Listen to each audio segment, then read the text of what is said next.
समझ में आई कि बच्चा मुक्ति और मोक्ष जीते जी मिलता है, मरने के बाद नहीं।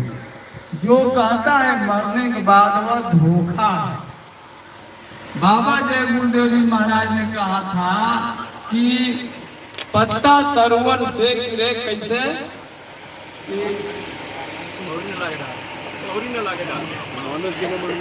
मानुष जन्म अमोल है, मिले न बारंबार। अब पत्ता तरुवर से गिरे बहुत न लागे डार। यहाँ मिला तो वहाँ मिलेगा, नहीं तो जमपुर वासी। अबहू मिला तो तबहू मिलेगा, नहीं तो लख 84। जीवत समझो जीवत पूंझो जीवत मुक्ति निवासा। अजियते भरम की फांस न काटी, हुए मुक्ति करासा। बहुत लोग आशा लगाए हैं, हम पूजा पाठ कर रहे हैं, माला जप रहे हैं तो मरने के बाद हमको मुक्ति मिल जाएगी। किसी ने संदेश दिया कि हमको मुक्ति मिली। अरे माला जब जब जगनुआ मुक्ति न पाया कोई। अब पल भर में युक्ति मिले, सहजे मुक्ति हो। अब आप कैसा सौदा चाहते हैं? पल भर का सौदा है ये, लेकिन सच्चा दुकानदार होगा तभी ना सच्ची माल सच्चा माल मिलेगा आपको। आप इधर उधर घूमते रहे और यहाँ प्रमाण पर प्रमाण हम दे रहे हैं, ये सब काम जीते जी का है। तो जब मेरे समझ में बात आई, तमाम ग्रंथों की बातें मेरे समझ में आने लगी, जब गुरु महाराज ने हमें वो चीज वो दौलत दे दी। नाम ले तो भव सिंधु सुखाही, वाणी कह रही कि नाम लेते ही भव सागर सूख जाता है। और हम लोग जीवन भर राम राम जय कृष्ण की और तमाम तरह के नाम हम जपते रहते हैं, गुरुओं का दिया हुआ। किसी का भवसागर सूखता दिखाई दिया आपको? और ये कह रहा है कि जा सुनाम सुमिरत एक बारा, और उतर ही नर भव सिंधु अपारा। जिसका नाम एक बार सुमिरते ही भवसागर से मनुष्य पार हो जाता है। आपने कहीं विचार किया? प्रभु ने परमात्मा ने आपको बुद्धि विवेक दिया है। रामचरितमानस की विवाह में क्या अखंड रामायण हो रहा है, कुछ समझ में बात आई? एक ही बात समझ लेते तो आपके मन में तड़प पैदा हो जाती कि भाई वो कौन सा नाम है। इन सारी बातों को समझते हुए मेरे समझ में आया कि 5 नाम है और 5 मुद्रा, सोई निश्चय जाना। बहुत लोग जानते हैं, हम ही सब कुछ जान गए कि 5 नाम है और 5 मुद्रा, सोई निश्चय जाना। ताका आगे पुरुष पुरातन, ताका मरण न जाना। असाधु सिद्ध त्रिदेव आदि सब, इन 5 शब्द में अटके। अब मुद्रा साध रहे घट भीतर, फिर औंधे मुंह लटके। एक जगह हमने पूछा, भैया ये औंधे मुंह लटकना माने क्या होता है? मुंह ताक रहे थे। औंधे मुंह लटकना मतलब सिर नीचे और सारी शरीर ऊपर, मतलब वही 9 महीने वाली बात है, जहाँ से लटक लटक के हम लोग आते हैं। ये सारी बातें तब समझ में आने लगी। अरे ब्रह्म बड़ा की जहाँ से आया, वेद बड़ा की जिन निर्माया। यही मन बड़ा की जय मन माना, राम बड़ा की राम ही जाना। ब्रह्म ब्रह्म कबीरा फिरे उदास, तीरथ बड़ा की तीरथ का दास। इन सब बाणियों का अर्थ आपको तलाशना चाहिए, और नहीं समझ में आता तो आ जाइए यहाँ पर। तो हमारे समझ में आया कि तमन्ना दर्द दिल में हो तो कर खिदमत फकीरों की। तमन्ना दर्द दिल में हो तो कर खिदमत फकीरों की, नहीं वह लाल मिलता है अमीरों के खजाने। जोरदार ताली, जोरदार ताली। अरे दर्जों में दर्जा है आला फकीरी, दर्जों में दर्जा है आला फकीरी। अब फकीरों के कदमों में झुकती अमीरी। जय हो, जय हो, जोरदार ताली, जोरदार ताली। पूरा जीवन बीत गया भूल भरम में, लेकिन चाँद बदली में छुपा है मुझे मालूम न था। चाँद बदली में छुपा था मुझे मालूम न था। अशक्ल इंसान में खुदा है मुझे मालूम। बोले नितिन साहेब की। तो अब ज्यादा समय हम नहीं लेंगे, गुरु महाराज बहुत देर से बैठे हैं। जय हो, जय हो। सब कोई ध्यान लगा दिए। एक बार जोरदार ताली से स्वागत कर ले जाओ उनका। साहेब साहेब अली सतनाम। आज जो जहाँ है वहाँ पर बैठ जाए, बैठ करके सरकार आनंद लिया। आज सबके कहीं मन के स्मरण एकदम शांति कर दियो। गुरु के सिवा कहीं मन न लगाना, गुरु के सिवा कहीं मन न लगाना, नहीं तो पड़ेगा भैया तुमको पछताना। गुरु के सिवा कहीं दिल न लगाना, गुरु के सिवा कहीं दिल न लगाना। जोरदार ताली, जोरदार ताली। अब जिसका मुझे था इंतजार, ओ घड़ी आए हैं आ गए हैं, दर्शन देने को आ ही गए हैं, दर्शन देने को आ ही गए। बोलो सतगुरु नितिन साहेब की।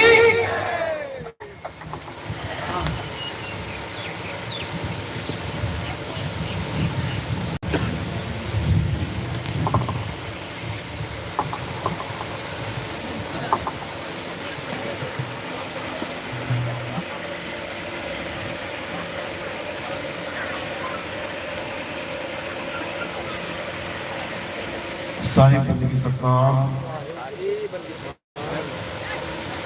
तो आज परमपिता परमात्मा की अपार कृपा से दरभंगा में ये मूल ज्ञान का सत्संग होने जा रहा है।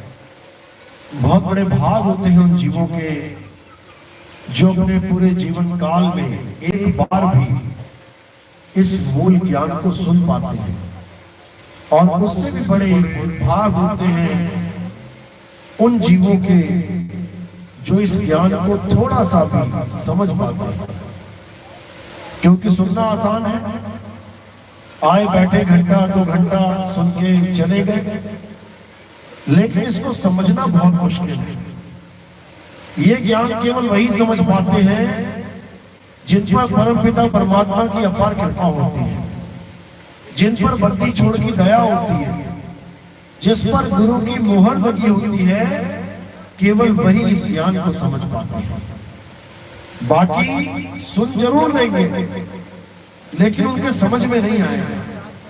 उनको पता ही नहीं लगेगा बात चल क्या रही है, उनको समझ में ही नहीं आएगा कि महिमा गा किसकी रहे हैं, और बस सुन के अपने घर जाके वापस उन्हीं चीजों में उलझ जाते हैं जिससे निकालने के लिए यह सत्संग किया जा रहा है।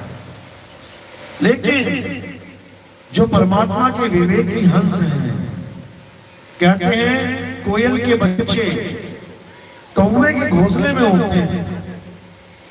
कौवे के घोंसले में कोयल अंडे दे देती है।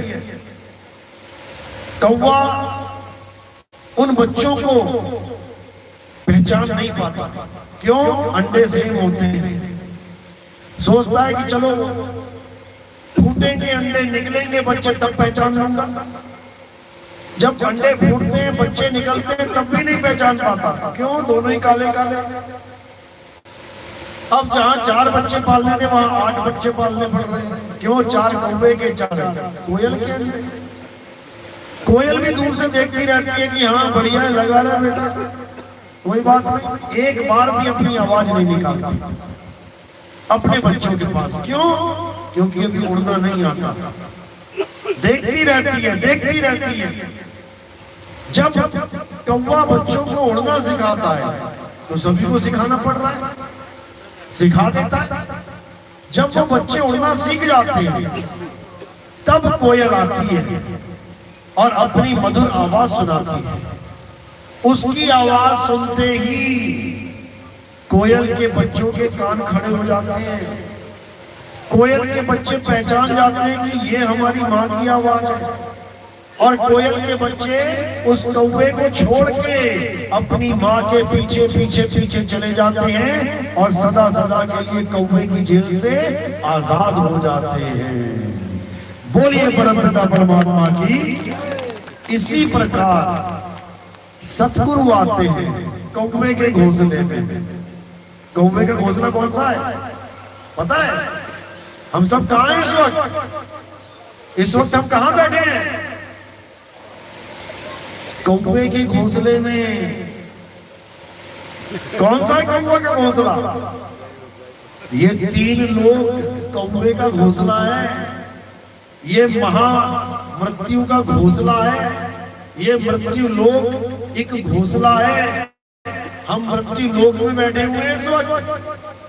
अब कबीर साहब आ रहे हैं कोयल बन के और इस घोंसले से बाहर निकालने का संदेश दे रहे हैं। निकल जाए इस घोंसले से बाहर, समझा रहे हैं रहना नहीं देश बेगाना है। ये कौवे का घोंसला है, जहां तुम खुशियां मना रहे हो, जहां तुम नाच गा रहे हो, पता नहीं कब आके चोंच मार दे और बच्चे की मृत्यु हो जाएगी। एक पल का भरोसा नहीं है, किसी का भरोसा है? कोई सर्टिफिकेट लेके आया कि मैं 10 साल जीऊंगा, मैं 20 साल जीऊंगा? अरे एक पल का भरोसा नहीं, बैठे बैठे अभी क्या हो जाए। क्योंकि कौवे का घोंसला है, हमारे मालिक का घर नहीं है। तो जैसी ही कोयल आती है, अपना मधुर संदेश समझाती है, तो कोयल के बच्चे उसके पीछे पीछे हो लेते हैं, कौवे के घोंसले से निकल जाते हैं। और कौवे के बच्चे वो सुनकर भी कोयल की आवाज को नहीं समझ पाते, उसको पहचान नहीं पाते, और इसी कौवे के घोंसले में बार बार जन्मते और मरते रहते हैं, मरते रहते हैं। तो आज उसी आवाज को सुनाया जाएगा, उसी दिव्य संदेश को दिया जाएगा, जिसको सुनने के बाद कई लोग तो तैयारी कर लेंगे कि चलो भाई रहना नहीं देश बेगाना है, और कई लोग सुन के भी नहीं समझ पाएंगे कि बताया क्या जा रहा है।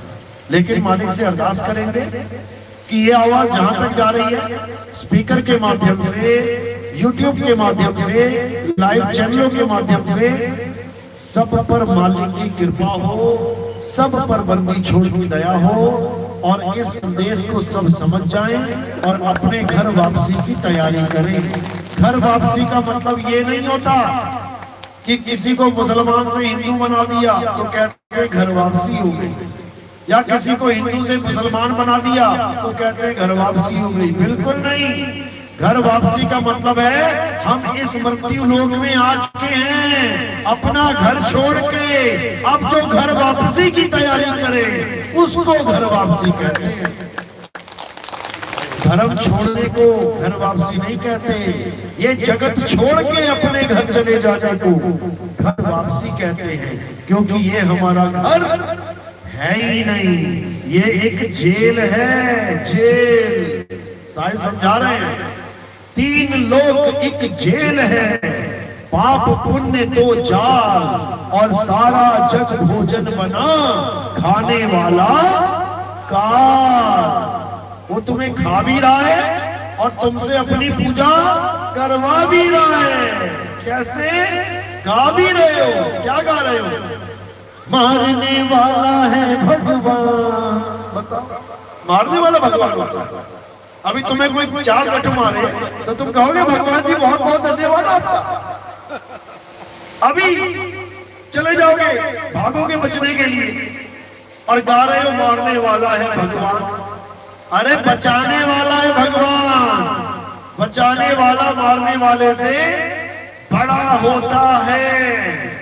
तुम कहां चक्कर में पड़े हुए हो कि मारने वाला भी है भगवान, बचाने वाला भी है भगवान।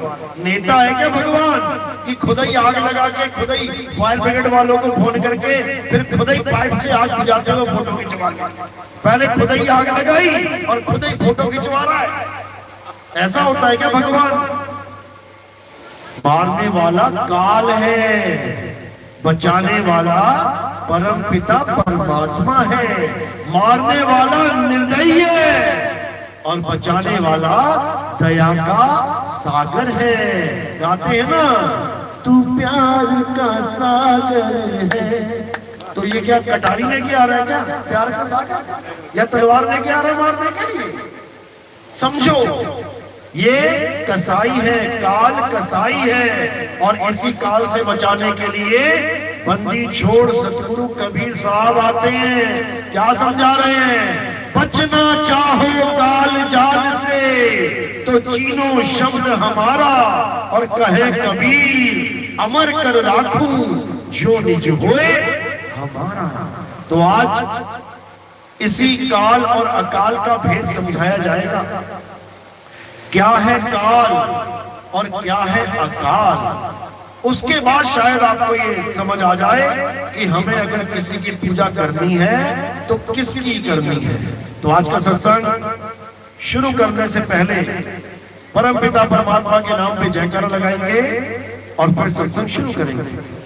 बोलिए परम पिता परमात्मा की जय। सतगुरु मंदी छोड़ कबीर साहेब की जय। सतगुरु मदनपति साहेब की जय। सतगुरु दूलमपति साहेब की जय। सतगुरु प्रकाशपति साहेब की जय। दीवान जवाहरपति साहेब की जय। सतगुरु राम सेवक साहेब की जय। सतगुरु वैरागपति साहेब की जय। कलीनापुर धाम की सभी संतों की, पंडाल में आए सभी भक्तों की, इनके माता पिता इनके गुरुदेव की, सत्संग कराने वालों की, इस गांव नगर बस्ती की, आज के आनंद की, सकल हंस को बंदगी साहेब बंदगी सतनाम। बोलते भेदी गुरु नितिन साहेब की।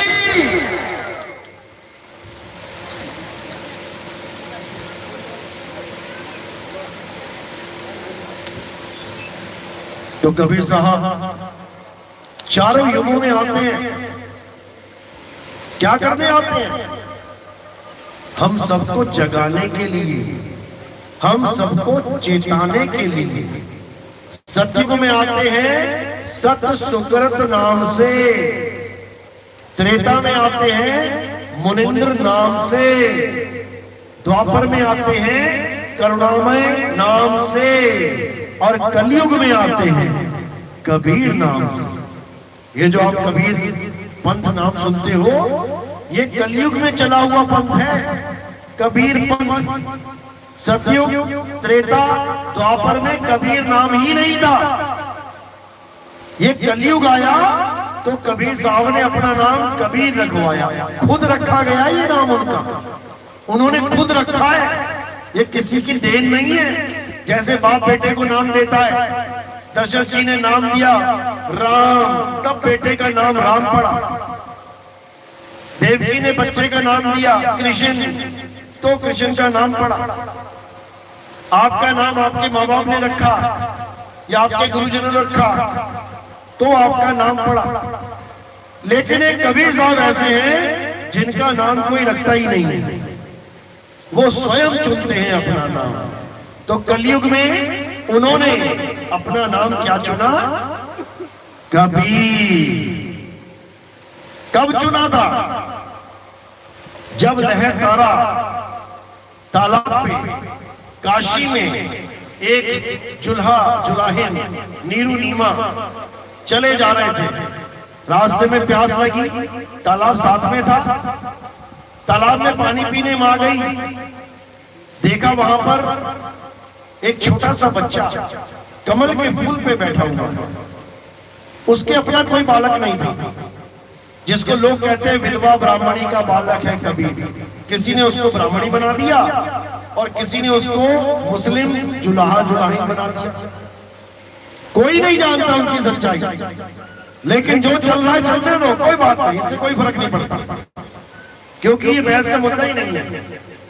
उन्होंने उठा के जब बच्चे को गले लगाया, क्योंकि अपनी कोई औलाद नहीं थी, तो उन्होंने ये निश्चय किया कि इसको हम पालेंगे। उधर पिता भी आ गए, वो भी देख रहे कोई आसपास है नहीं, अकेला बच्चा कैसे छोड़ के जाए, घर ले गए। अब वहां पे जब नामकरण की बात आई कि क्या नाम रखे इसका, तो मुसलमानों में काजी को बुलाया जाता है, मौलवी को बुलाया जाता है। वो कुरान पाक खोल के जो भी अक्षर पे नजर पड़ जाए उसी अक्षर से मिलता जुलता नाम रख देते, उसी शब्द के मिलते जुलते नाम रख देते। तो जब वो नामकरण करने के लिए आया मौलाना, तो कबीर साहब ने क्या बोला? कहते मेरा नाम कबीर है, मुझे किसी नाम की जरूरत नहीं है। मौलाना माना नहीं। उसने क्या किया? उसने कुरान खोला। जैसे ही कुरान पाक खोला तो जिधर नजर मार रहा है बस एक ही नाम लिखा आ रहा है, कबीर कबीर कबीर कबीर कबीर। 5-7 बार किया, वो समझ गया कि मामला कुछ और है, तब उनका नाम वहां पर कबीर ही पड़ा। ये कलयुग में नाम है कबीर, सतयुग द्वापर त्रेता का नाम नहीं है।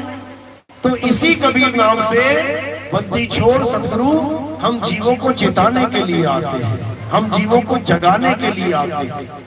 उसी कबीर की वाणी, उसी सतगुरु बंदी छोड़ की वाणी लेके आज सारे संसार के गुरु, सारे संसार के महात्मा अपना सत्संग प्रवचन करते हैं।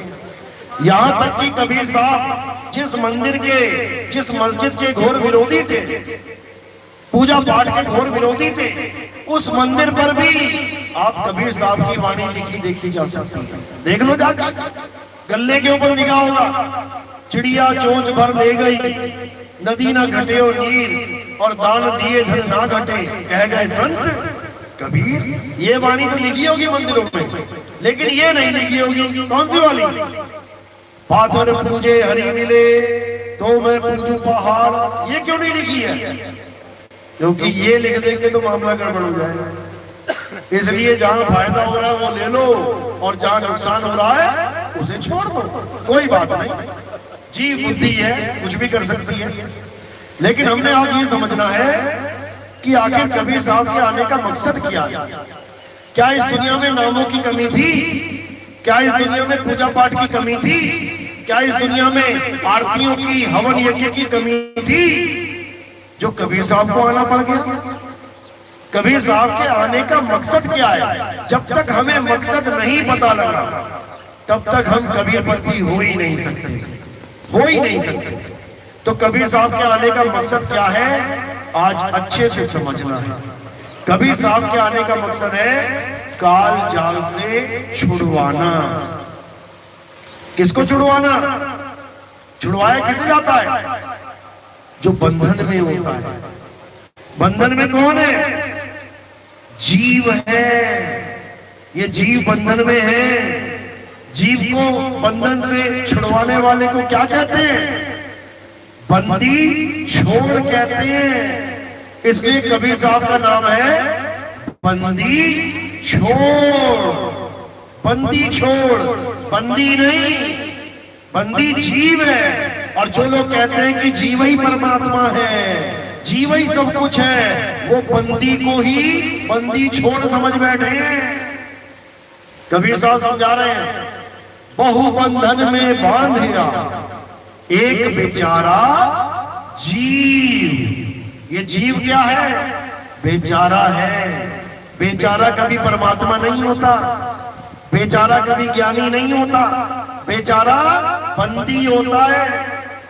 तो कहते हैं बंदी को बंधा मिला, बंदे को बंधा मिला, यानी एक जीव दूसरे जीव को गुरु मान बैठे, एक जीव दूसरे जीव को बंदी छोड़ मान बैठे, तो ये बंधे को बंधा मिला। मतलब चेला भी 9 महीने जेल काट के आ रहा है और गुरु भी 9 महीने जेल काट के आ रहा है, तो कौन है बंदी छोड़? दोनों ही बंदी हैं, दोनों ही कैदी हैं। माया ने दोनों को 9 महीने पटकी दे दी, सिर नीचे पैर ऊपर। कौन आता है ऐसे? बंदी आता है, बंदी छोड़ नहीं आता। तो कहते हैं बंधे को बंधा मिला और छूटे कौन उपाय, कर सेवा निर्बंध की तो पल में लेट छुड़ाए। यानी बंदी की पूजा नहीं करनी है, बंदी छोड़ को जानना है। जब बंदी छोड़ को जान जाओगे तो फिर तुम यहां रह नहीं पाओगे, फिर वो तुम्हें काल जाल से छुड़ा ही लेगा। और कैसे छुड़ाएगा वो?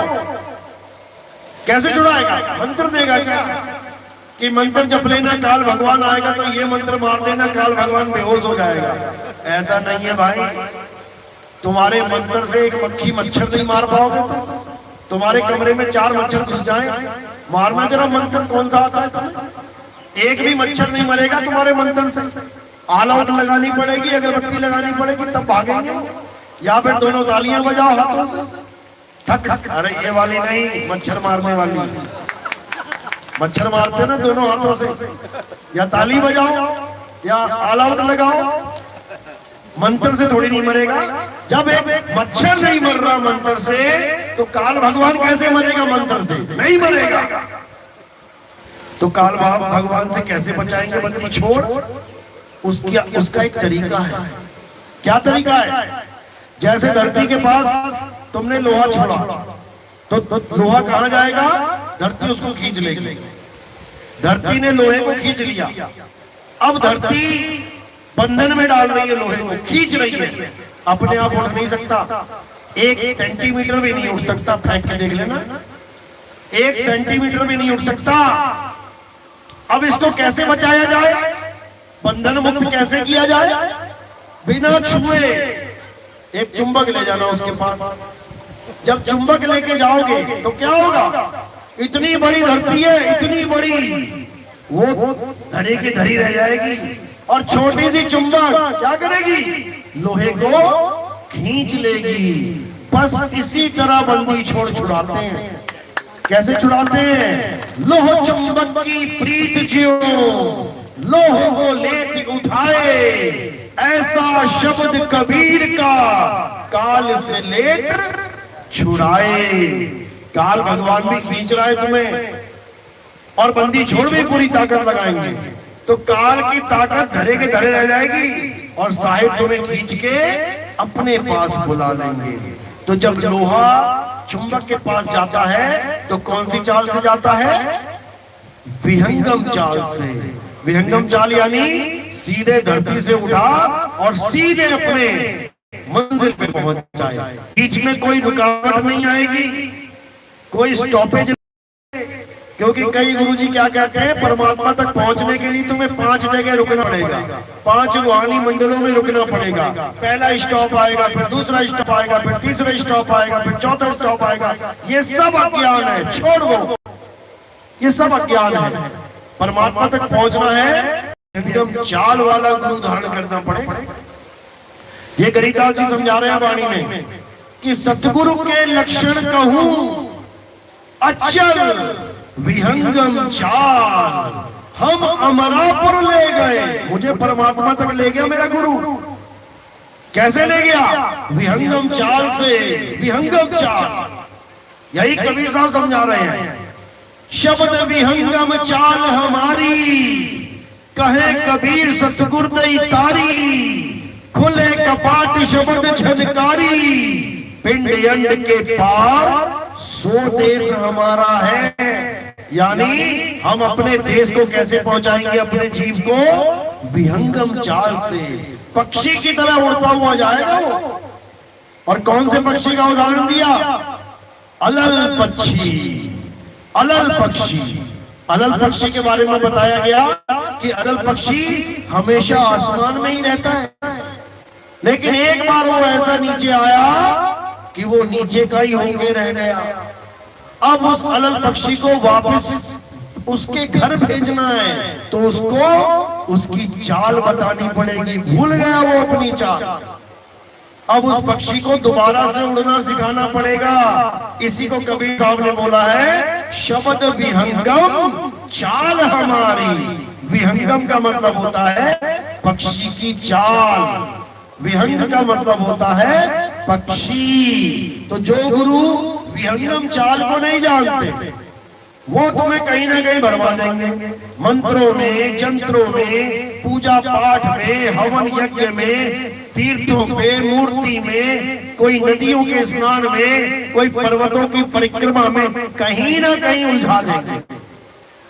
लेकिन जो विहंगम चाल के जानकार हैं, वो तुम्हें नहीं उलझने देंगे। वो तुम्हें ऐसी गति प्रदान करेंगे कि काल भगवान तुम्हें पकड़ ही नहीं पाएगा, पकड़ ही नहीं पाएगा। अरे ये धरती हांडी भई और ढकना भयो आकाश। कभी कुकर देखा ना, नीचे हांडी है और ऊपर ढक्कन है, टाइट करके लगा दिया ना, अब डाल दिए अंदर चावल दाल। ये सब चावल दाल बैठे हुए हैं, ये हम कुकर के अंदर बैठे हुए हैं। ये धरती हांडी है और ऊपर ये ढक्कन लगा रखा है, नीली छतरी, ये ढक्कन है नीले रंग का। अब हम सब कौन है? हम सब दाल चावल है, उबल रहे हैं, मर रहे हैं, खप रहे हैं, फिर यही पैदा हो जा रहे हैं। इस कुकर से बाहर नहीं निकल रहे, इस हंडिया से बाहर नहीं जा रहे हम। तो कह रहे हैं ये धरती हांडी भई और ढगना भयो आकाश, तीन लोक ईंधन भये, अरे जीव को कहा निकास, सतगुरु हांडी फोड़ के और ढकना दियो उघार, और सुरत चली सतलोक को, काल रहा झक मार। ये काल झक मारेगा। झक क्यों मारेगा? क्योंकि इसके जाल को तोड़ने वाला आ गया है, इसके जाल को काटने वाला आ गया है। इसका जाल क्या है? इसका जाल 52 अक्षर है। इसने क्या किया? जिन अक्षरों को संतों ने बड़े भाव से परमात्मा के लिए बोला, उनका एक नाम रखा। जैसे किसी ने नाम रखा राम, तो क्यों रखा? क्योंकि राम का मतलब होता है जो सब में रम रहा है, उसका नाम रखा राम। किसी ने उसका नाम रखा अल्लाह। अल्लाह मतलब आला दर्जे का, नंबर 1। किसी ने उसका नाम रखा खुदा। खुदा यानी खुद में बसने वाला, खुद में आ तो पाएगा खुदा। किसी ने उसका नाम रखा परम आत्मा। हम सब क्या है? जीवात्मा, दुखी है, और वो क्या है? परम आत्मा। यहां तक तो बात अच्छी थी, कोई ना कोई नाम रख दिया, अच्छी बात है। पानी के नाम भी रखे गए, जल, वाटर, नीर, तोए, पानी, अच्छी बात है। जिसके जो समझ में आया रख दिया। अब झगड़ा करे क्या? तूने इसका नाम पानी क्यों रखा? ये तो वाटर था। तूने इसका नाम जल क्यों रखा? ये तो पानी था। झगड़ा करना गया? झगड़ा नहीं करना है, समझना है कि जिसको मैं जल कह रहा हूं, सामने वाला उसको वाटर कह रहा है। जिसको मैं वाटर कह रहा हूं, सामने वाला उसको पानी कह रहा है। जिसको मैं पानी कह रहा हूं, सामने वाला उसको नीर कह रहा है, तोय कह रहा है। इसमें झगड़े की क्या बात है? मुद्दा ये है कि मैं पानी पीऊं कैसे? चाहे जल कह के दे दे, वाटर कह के दे दे, नीर, तोय, पानी, कुछ भी कह के दे दे, मेरा गला गीला होना चाहिए। मुद्दा ये है। लेकिन यहाँ पर प्यासे बैठे हैं और केवल लड़ रहे हैं, तेरा पानी छोटा, मेरा जल बड़ा, तेरा जल छोटा, मेरा वाटर बड़ा, तेरा वाटर छोटा, मेरा नीर, तोय बड़ा। यही झगड़ा है, बस यही झगड़ा है। जहां भी समझ में आता है कि चलो ठीक है, झगड़ा ही हो रहा है बातों में, लेकिन संत मत में, ऋषियों मुनियों के मत में इन नामों को जपने का रीति रिवाज चला दिया गया कि पानी चाहिए तो जपो, पानी पानी पानी पानी पानी पानी पानी, सारी उम्र जपो। बताओ, जल चाहिए, जपो, जल जल जल जल, वाटर वाटर वाटर वाटर, पानी पानी, नीर नीर, तोय तोय। बताओ, ये है असली जाल, ये है काल का सबसे बड़ा जाल। इसी को 52 अक्षर का जाल कहते हैं, 52 अक्षर का जाल। तो साहिब समझा रहे हैं, 52 के जंजाल में फंस गया ये संसार, और सिमरन 52 का करे कैसे लागे पार। कहते जहां भगवान को याद करने की जरूरत थी, वहां नाम जब बैठ जाता है। क्या कभी पैसा पैसा करने से पैसा आ जाएगा? बाप कह रहा जा बेटा कुछ कमा के ला, पैसा कमा के ला। बेटा कहता दरवाजा बंद करके पैसा पैसा जपूंगा, पैसा पैसा पैसा पैसा, टपकेगा कहीं से? अरे जुगती से पैसा आता है। कोई काम सीख, मार्केट में दुकान खोल, देख कैसे पैसा आता है। जुगती से मुक्ति होती है, नाम जपने से नहीं। इसी को कबीर साहब ने समझाया कि जो तुम भगवान राम, भगवान कृष्ण, भगवान शंकर जी के या अल्लाह वाहिगुरु गॉड के नाम जप रहे हो, ये केवल इस जीव की वजह से जप पा रहे हो। जीव है तो सारे नाम है, और जिस दिन जीव कट गई या लकवा मार गया, जीव टेढ़ी हो गई, बोल नहीं पाए, उसके बाद सारे नाम धरे के धरे रह जाएंगे। एक नाम ना जप पाओगे तो ये सारे नाम जीव के आधार से बोले जा रहे हैं, जपे जा रहे हैं। ये सब नाम निराधार नहीं है, आधार पे टिके हैं। और जो परमात्मा का नाम है वो निराधार है, वो जीव का आधार नहीं चाहिए। तो साहिब समझा रहे हैं, पावन अक्षर जीव आधारा, आदि अक्षर जीव्या से न्यारा, वाही को सत सिमरण कहिए, सिमर सिमर नर उतरो पार। अगर पार करना चाहते हैं, एक होता है कि वापस आना चाहते हैं। एक आदमी नाम जप रहा है, उसे पूछा भैया क्या क्या चाहिए तुम्हें? नाम जप रहे भगवान का। अरे मैं ना पैसा चाहता हूँ, मेरे घर में बच्चा नहीं, बच्चा चाहता हूँ, मुझे ना नौकरी मिल जाए, या फिर मैं अगले जन्म में बहुत बड़ा राजा बनना चाहता हूँ। एक तो ये नाम जाप चल रहा है वापिस आने के लिए, और एक बंदा भक्ति करना चाहता है मुक्त होने के लिए। अगर वापिस आना है और बड़ा आदमी बन के आना है, राजा बन के आना है, कोई बड़ा संतरी मंत्री बन के आना है, तो क्या करना है? तो जप जप करो, खूब नाम जपो, खूब तपस्या करो। अरे राक्षसों ने भी नाम जपे, उनको भी बड़ा बड़ा राज मिल गया, देखा नहीं?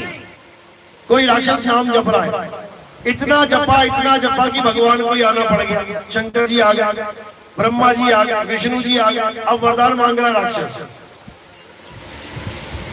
क्या वरदान मांगता है? सबसे पहले राक्षस की बुद्धि देखो, तुम्हारे सामने भगवान आ जाए तो तुम नोटों के अलावा कुछ नहीं मांगोगे, या अपने घर परिवार के सुख के अलावा कुछ नहीं मांगोगे। एक राक्षस बुद्धि होकर भी वो क्या मांगता है? हे भगवान मुझे अमर कर दो। तुम्हारी तो बुद्धि में भी नहीं आएगी ये बात की अमरता का वरदान मांगना। लेकिन राक्षस इतना इंटेलिजेंट है, इंटेलिजेंट राक्षस। अब ये इंटेलिजेंस कहां से आया उसके पास? किसने बताया उसको कि भगवान आ जाए तो ये वरदान मांग लेना? कौन है बताने वाला? गुरु है। राक्षसों का भी गुरु होता है, बिल्कुल होता है। क्या नाम था राक्षसों के गुरु का? क्या नाम था? शुक्राचार्य। शुक्र मना रहे हो कि हमारा भी आचार्य है कोई, और लोग बिना गुरु के कहते हैं हमें गुरु की क्या जरूरत है। अरे राक्षस भी गुरु बना के बैठे हैं, देवता भी गुरु बना के बैठे हैं, और ये जो अवतार आए दुनिया में रामकृष्ण, इन्होंने भी गुरु बनाया है, और तुम्हें नहीं चाहिए। तुम भगवान से भी बड़े हो, हालत खराब हो जाएगी तुम्हारी, तुम भगवान से भी बड़े हो। तो ये शुक्राचार्य बताते थे राक्षसों को कि ये मंत्र जपना, इससे भगवान जी प्रकट हो जाएंगे, और प्रकट हो जाएंगे तो अपनी राक्षसी बुद्धि साइड में रख देना। ये शराब शराब मत मांगने लग जाना। क्या मांगना है? भगवान मुझे अमर कर दो। पहला वरदान ये होता है, लेकिन गलत जगह मांग रहे होते हैं। गलत जगह क्यों बोला? क्योंकि जो वरदान देने आया वो खुद ही अमर नहीं है, वो खुद ही अमर नहीं है। ब्रह्मा जी आए, हे ब्रह्मा जी मुझे अमर कर दो। भाई साहब मैं खुद अमर नहीं हूं। अरे भाई मैं खुद अमर नहीं हूं, मैं तुझे कैसे अमरता का वरदान दे सकता हूं? ये प्रकृति का नियम है कि जो पैदा हुआ है वो मरेगा, इसके अलावा और पता क्या चाहिए? अब राक्षसी बुद्धि है, लगा रहा है जोर, क्या किया जाए क्या किया जाए? मुझे 3 लोग का राज दे दो। तथास्तु कह के चले गए। ये नहीं पता अभी थोड़ी देर में मरने वाला है 3 लोग के चक्कर में। क्यों? क्योंकि आ जाएंगे विष्णु जी रूप बदल के मारने के लिए। भस्मासुर ने वरदान मांगा शंकर जी से, क्या मांगा? जिसके सिर पे हाथ रख दूं वो भस्म हो जाए। शंकर जी ने कहा तथास्तु। शंकर जी को ही दौड़ा लिया, कहते पहले तेरे ऊपर ही हाथ रख देता हूं। जिस दिन वरदान मिला उसी दिन कांड करने निकल गया। ये नहीं पता कि तेरा ही कांड होने वाला है। थोड़ी देर में विष्णु जी आ गए। अब विष्णु जी अगर अपने असली रूप में आते तो क्या मार सकते थे? नहीं मार सकते थे। जैसे शंकर जी को दौड़ा रखा था वैसे विष्णु जी को भी दौड़ा देता। आजा दोनों आ जाओ, 2 हाथ है मेरे पास, एक ही बार में तबाही को मचा दूंगा मैं। लेकिन विष्णु जी जानते हैं कि राक्षस बुद्धि है, तो क्या करना है? क्या क्या बन के आए? एक औरत बन के आ गए, खूबसूरत अप्सरा, मोहिनी बन के आ गए। अब लगे नाचने, और जब वो नाचे तो राक्षसी बुद्धि है वो भी नाचने लग गया। जैसे वो नाचे वैसे वो नाचने लग गया, जो स्टेप वो करे वो करने लग गया। नाचते नाचते उसने अपने सिर पे हाथ रख लिया और राक्षस ने भी अपने सिर पे हाथ रख लिया और मर गया। वो बेचारे का एक ही दिन में स्वाहा हो गया। सोचो, इतने साल भक्ति करी, इतने मंत्र जपे और एक ही दिन में खेल खत्म। कारण क्या था? उसको गुरु सही नहीं मिला। अगर उसको गुरु सही मिला होता तो वो ये वरदान कभी नहीं मांगता और इस प्रकार की भक्ति कभी नहीं करता, अगर गुरु पूरा मिला होता। लेकिन हमारी अच्छी किस्मत है कि हमारे पास वो गुरु है जो ना तो देवताओं के पास है, ना राक्षसों के पास है, और ना ही त्रिदोओं के पास है। ब्रह्मा विष्णु महेश के पास भी वो गुरु नहीं है जो हम लोग लेके बैठे हैं। कौन है हमारा गुरु? बंदी छोड़ कबीर, वो है हमारा गुरु। अभी तुम्हें नहीं पता कि वो कैसा गुरु है। वो कोई शरीर गुरु नहीं है कि दाढ़ी मूछे लगा के फोटो लगा के उसकी आरती करोगे। वो शब्द गुरु है, शब्द गुरु। बाबा नानक कहते हैं शब्द गुरु सुरत धुन चेला। गरीबदास जी महाराज कहते हैं गरीब पुरुष कबीर ने देह धरा नहीं कोई, शब्द स्वरूपी रूप है, खट खट बोले सोए। हमारा गुरु कौन है? शब्द गुरु है, शब्द गुरु। मदन साहिब समझा रहे हैं, शब्द स्वरूपी ज्ञानमय दया सिंधु मदधीर, मदन सकल घट पूर्ण है, करता सत्य कबीर। वो है हमारा गुरु, वो है हमारा गुरु। लेकिन लोग उसको समझ नहीं पाते, देही मान के उसको एक जीव बना देते हैं कि जैसे तुम लोग आए हो माँ के गर्भ में, वैसे कबीर साहब भी आए माँ के गर्भ में। भूल जाते हैं कि उसकी महिमा अपार है। इसीलिए बोला गया बहुत गुरु भय जगत में, अरे कोई ना लागे तीर, सभी गुरु बह जाएंगे और जागृत गुरु कबीर। वो है वो गुरु जिसको काशी में जुलाहा जुलाहिन ने, जब वो प्रकट हुए, जन्मे नहीं प्रकट होते हैं, वो काशी में प्रकट हुए तो जुलाहा जुलाहिन को मिले। और गुप्त कहां हुए? गुप्त स्थली कहां पे है? मगहर में। मगहर में 60,000 शिष्यों के आगे, जिसमें हिंदू मुसलमान दोनों थे। हिंदुओं में राजा बघेल और मुसलमान में बिजली खान पठान, दोनों विराजमान थे वहां पे। क्यों विराजमान थे?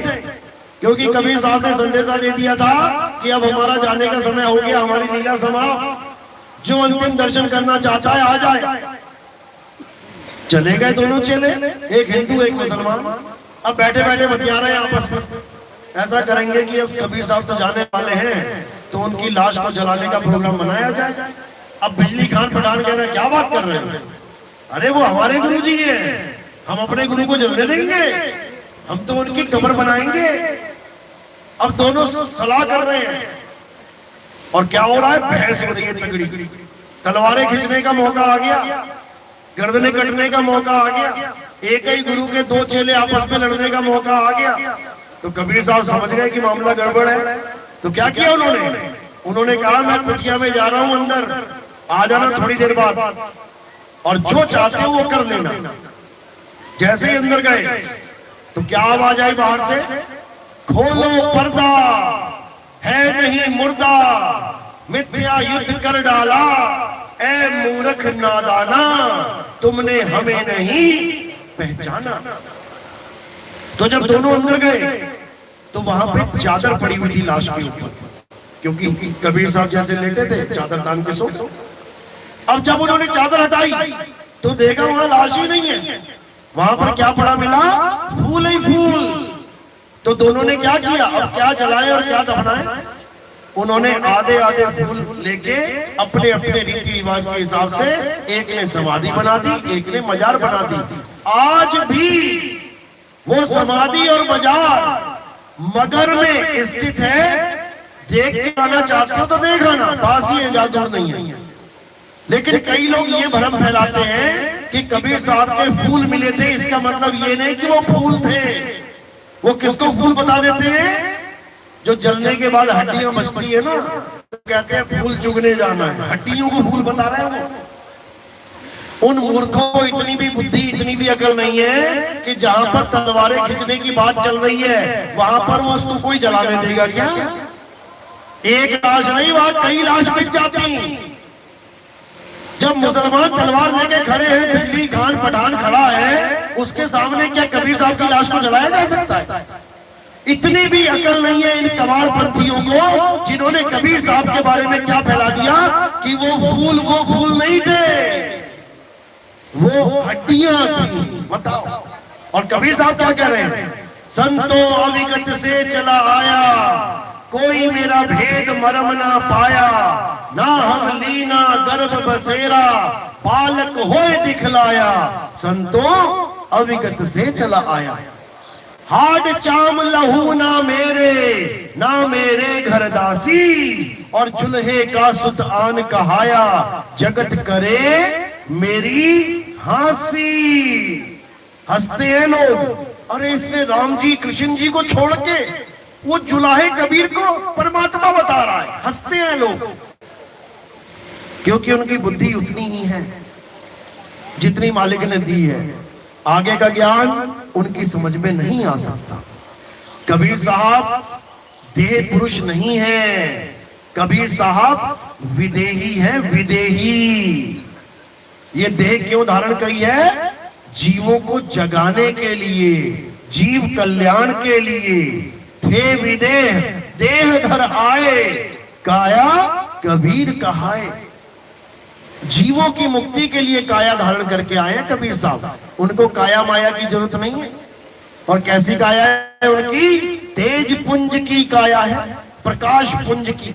जैसे तुम इंद्रधनुष देखते हो आसमान में, तुम्हें 7 रंग दिखाई देते हैं, लेकिन तुम जाओ जरा जंजीरें लेके पकड़ने उसको, हेलीकॉप्टर में बैठ के जाना, पकड़ के लेके आना, ले आओगे क्या? दिख रहा है लेकिन है नहीं।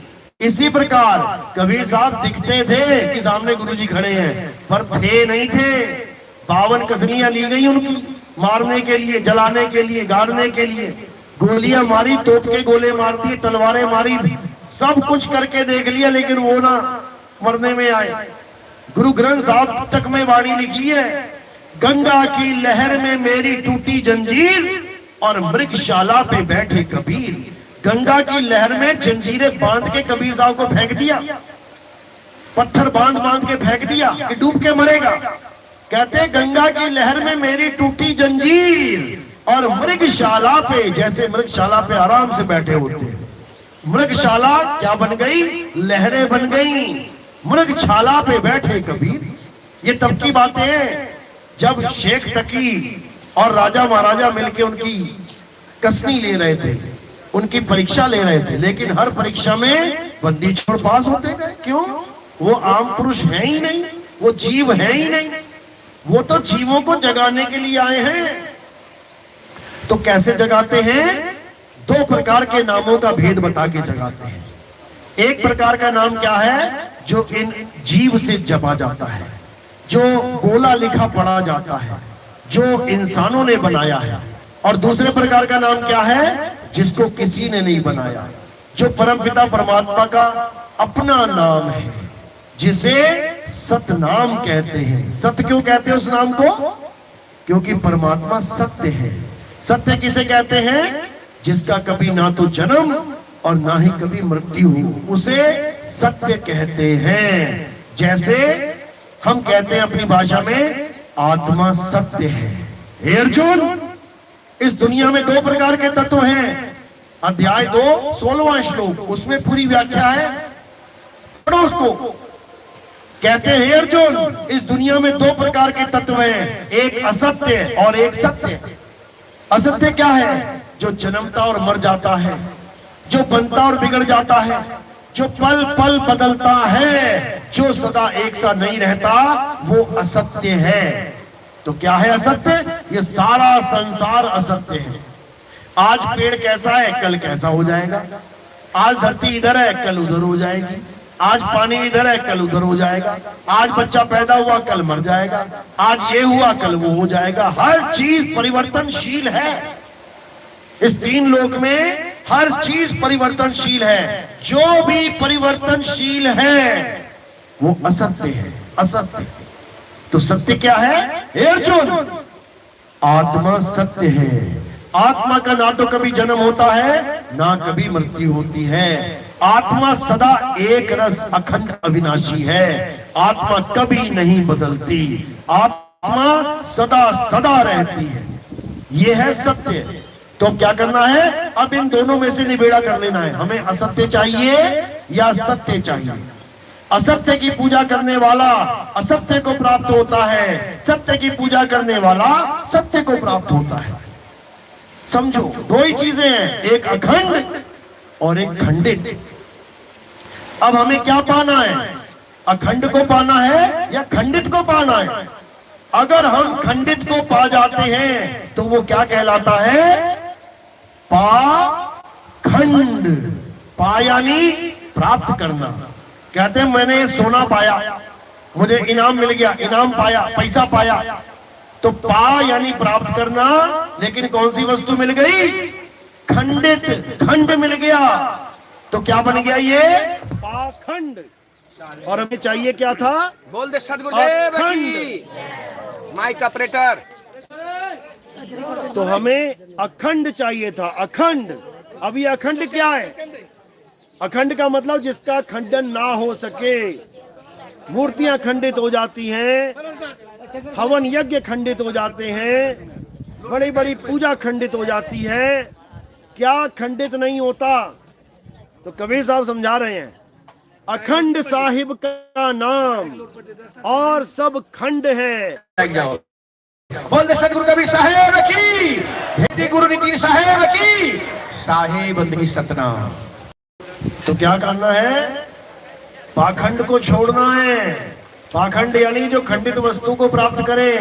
जिस भक्ति के द्वारा खंडित वस्तु प्राप्त हो उसको छोड़ देना है, पाखंड का त्याग करना है। और किसे प्राप्त करना है? अखंड को। हे अर्जुन, ये आत्मा अखंड है। आत्मा को कोई खंडित नहीं कर सकता, नहीं कर सकता।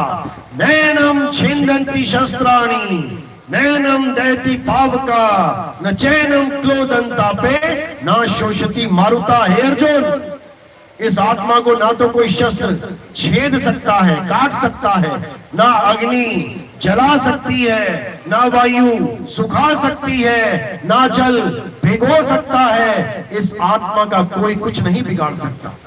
तो किसकी पूजा करने की बात चल रही है? आत्मा की। कृष्ण जी की नहीं, राम जी की नहीं, शंकर जी की नहीं। किसकी पूजा? आत्मा की, जिसको शस्त्र छेद नहीं सकता। और कृष्ण जी के पैर को क्या कर दिया था? कृष्ण जी के पैर में क्या लगा था? तीर। तो छेदा गया कि नहीं छेदा? जब वो छेदा गया, पैर छिद गया, तो पूजनीय कौन है? शरीर या आत्मा? आत्मा। उसी का तो ज्ञान दे रहे हैं कृष्ण जी। लेकिन इन नादानों ने कृष्ण जी के शरीर की पूजा करवा दी। जिसको छेदा भी जा सकता है, जिसको जलाया भी जा सकता है, जिसको गीला भी किया जा सकता है, जिसको सुखाया भी जा सकता है। और कृष्ण जी किसकी महिमा गा रहे हैं? जिसे छेदा नहीं जा सकता, जिसे जलाया नहीं जा सकता, जिसे सुखाया नहीं जा सकता, जिसका कोई नुकसान नहीं किया जा सकता, उसी की पूजा करने की बात चल रही है। उसी की पूजा करने वाले को सनातनी कहते हैं, और पत्थर पूजा करने वाले को सनातनी नहीं कहते हैं। पत्थर पूजा करने वाले को कबीर साहब पाखंडी कहते हैं। क्यों? कारण क्या है? क्योंकि पत्थर को भगवान तो मान लिया, लेकिन कब तक माना? जब तक खंडित नहीं हो गया। मंदिर में कब तक मूर्ति रखी? जब तक खंडित नहीं हो गई। और जैसे ही थोड़ी सी खंडित हो गई, मान के चलो कि राम जी के धनुष का बाण थोड़ा सा टूट गया, तो क्या किया? अरे खंडित हो गई मूर्ति, भगवान खंडित हो गए, उठा के बाहर रख दिया। और पंडित जी के लड़के का पूरा हाथ कट गया, तब भी लड़के को घर में बैठा रखा है, उसको भी कह दे खंडित हो गया, उसको तो कभी घर से नहीं निकालेगा। और भगवान को उठा के घर से बाहर निकाल दिया उसके। अब भगवान कहाँ खड़ा है? अब आसमान के नीचे पड़ा है। अब बारिश पड़ रही है, धूप पड़ रही है, धूल पड़ रही है, अब उस भगवान से कोई मतलब नहीं है। बताओ, अरे धनुष बाणी तो टूटा है, इतना भी नहीं विवेक जाग रहा है कि खंडित और अखंड में फर्क क्या है। अगर अखंड को जानना चाहते हो तो सत्य सनातन धर्म को जानो। आखिर सत्य सनातन धर्म क्या है, परिभाषा तक नहीं पता लोगों को। भगवान कपड़ा पहन के कहते हैं हम सनातनी हैं, उनको पूछो सनातन का मतलब क्या होता है? सनातन कहते किसे हैं? एक को भी नहीं पता लगेगा। कैसे पता लगेगा हमें सनातन क्या होता है? गीता पढ़ो, अध्याय 2 24वां श्लोक, वहां परिभाषा लिखी हुई है सनातन की। करो मैच अपनी पूजा के साथ कि जो तुम पूजा पाठ कर रहे हो और जो गीता में अध्याय 2 24 में लिखा हुआ है, क्या वो मैच करता भी है कि नहीं? अगर वो मैच करता है तो तुम पक्के सनातनी हो, अगर वो मैच नहीं करता तो तुम पाखंडी हो, पाखंडी। इसीलिए कबीर साहब ने डंके की चोट पे पाखंड बोला तो लोगों ने उसको विरोधी समझ लिया। अरे ये कबीरपंथी है, ये हिंदू विरोधी है। विरोधी नहीं है, ये हिंदू को जगाने वाला पंथ है, ये हिंदू से सनातनी बनाने वाला पंथ है। बोलिए सत्य सनातन की सदा ही जय हो। अब क्या लिखा है ये भी सुन लो, जयकारे लगाने में बहुत होशियार है। क्या लिखा है वहां पे? अध्याय 2 24वां श्लोक। जिसके पास मोबाइल है, पढ़ा लिखा है, अभी टाइप करके देख ले। तुम्हारे पास एक और गुरु है 3 लोग का, क्या नाम है उसका? गूगल गुरु, गूगल बाबा कहते हैं उसको। और जब गूगल बाबा में तुम अध्याय 2 24वां श्लोक लिखोगे तो क्या लिख के आएगा? सनातन धर्म की डेफिनेशन लिख के आएगी। वहां ये नहीं लिखा है कि राम जी की पूजा करने वाले, श्याम जी पूजा करने वाले, हनुमान जी की पूजा करने वाले, माता की पूजा करने वाले, शंकर जी की पूजा करने वाले को सनातनी कहते हैं। बिल्कुल नहीं। क्या लिखा है वहां पे? हे अर्जुन, आत्मा अछेद्य है, आत्मा अदा है, आत्मा अशोष्य है, आत्मा अचल है, आत्मा सदा स्थिर रहने वाली है, आत्मा पुरातन है। पुरातन यानी पुराने से पुरानी, यानी विष्णु जी भी पैदा नहीं हुए थे, राम जी भी पैदा नहीं हुए थे, शंकर जी भी पैदा नहीं हुए थे, ब्रह्मा जी भी पैदा नहीं हुए थे, अलख निरंजन भी पैदा नहीं हुआ था, माया भी पैदा नहीं हुई थी, तब भी आत्मा थी, है और रहेगी। उस आत्मा के बारे में बताया गया है। पुरातन, पुरातन क्यों बोला है? जैसे पुरातत्व विभाग होता है। पुरातत्व विभाग क्या होता है? पुरानी से पुरानी चीजों को ढूंढ के उसकी उम्र बताने वाले विभाग को पुरातत्व विभाग कहते हैं। पुरानी चीजों को संभाल के रखने वाले विभाग को पुरातत्व विभाग कहते हैं। इसी प्रकार आत्मा के बारे में क्या बोला कि वो पुरातन है। पुरानी से पुरानी चीज अगर कोई है तो आत्मा है, और वो आत्मा ही सत्य सनातन है। अगर तुम उस आत्मा को जानते हो, अगर तुम उस आत्मा की पूजा करते हो, तब तो तुम सत्य सनातनी हो। और अगर तुम आत्मा को नहीं जानते, आत्मा की पूजा नहीं करते, तो तुम सनातनी नहीं हो, नहीं हो सनातनी। याद रखना इस बात को। आत्मा का नाम तो सुना है ना सबने? हाथ खड़े करो, किस किसने सुना है पूरे जीवन में एक बार भी? ईमानदार है यहाँ पे लोग, सब हाथ खड़ा कर रहे हैं। कई जगह मैं पूछता हूं ना, एक भी नहीं हाथ खड़ा करता। तो क्या मुझे पता नहीं लगता क्या? जो नहीं खड़ा कर रहा वो सब जानते हैं आत्मा को। आत्मा का नाम सबने सुना है। आत्मा कहां रहती है पता है? कहां रहती है आत्मा? मंदिर में, मस्जिद में, गुरुद्वारे में, चर्च में। आपके पास है ना? अपनी अपनी आत्मा लेके आए हो? जो आत्मा लेके नहीं आया हाथ खड़ा करो जरा। आत्मा लेके नहीं आया, बिना आत्मा के आई हो यहाँ पे। बिना आत्मा के तुम हाथ भी नहीं खड़ा कर सकती, तुम बैठी भी नहीं रह सकती। आत्मा ने शरीर को छोड़ दिया तो यहाँ पत्ते की तरह गिर जाओगी, मिट्टी कहलाओगी। 4 आदमी लेके जाएंगे उठा के राम नाम सत्य करते हुए। आत्मा के अलावा और कोई नहीं है जो तुम्हें घर से यहां तक लेके आया है, और यहां से घर तक पहुंचाने में भी आत्मा का ही हाथ है। तुम मंदिर जाती हो किसकी वजह से? आत्मा की वजह से। मुसलमान मंदिर जाता है किसकी वजह से? आत्मा की वजह से। सिख भाई, ईसाई भाई गुरुद्वारे और चर्च जाते हैं किसकी वजह से? आत्मा की वजह से। तुम जयकारे लगाते हो जय श्री राम किसकी वजह से? आत्मा की वजह से। आत्मा ने शरीर छोड़ दिया ना, अब बोलो उसको भाई जयकारे लग रहे क्यों नहीं बोलना? बोलना जय श्री राम। क्या बोलेगा? आत्मा है तो बोलेगा, आत्मा नहीं तो नहीं बोलेगा। समझो, कोई जयकारे लगा रहा है अल्लाहू अकबर किसकी वजह से? आत्मा की वजह से। कोई कह रहा है हालेलुया सत श्री अकाल किसकी वजह से? आत्मा की वजह से। ये सारे नाम किसकी वजह से आ रहे हैं मुंह पे? राम राम राम राम, अल्लाह अल्लाह अल्लाह अल्लाह, वाहिगुरु वाहिगुरु वाहिगुरु किसकी वजह से?